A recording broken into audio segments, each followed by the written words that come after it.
Hey, what's up? Kumusta kay kadin? In temang pagtutungtungan may papaniti service incentive leave karagiti mang manggad iti pribado a sektor wenno kumpanya. Nakailanad iti Labor Code of the Philippines nga iti maysa nga mangmanggad nga daniti saan nga bumaba. Iti makatawen iti serbisyo ket automatic nga entitled.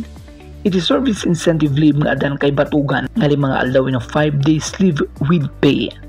Tandaanan, with pay, apay nga masapol nga 5 days estimated karagiti mangmanggad.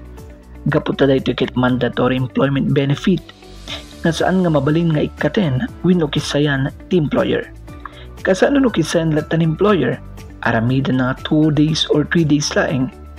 May isa da ito panaglabsing iti Article 100 iti Labor Code of the Philippines nga nakailanad iti lenteg. So kasano no saan nga mausar iti 5 days incentive leave mo? Iti makatawen.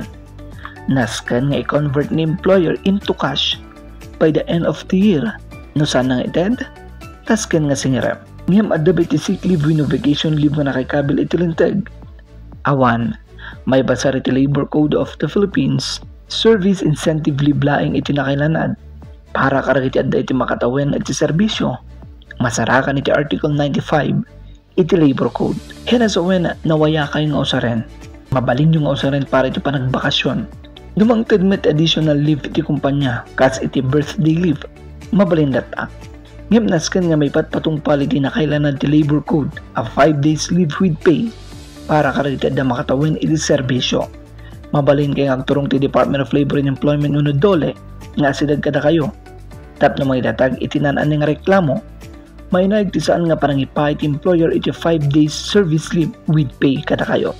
Agyaman.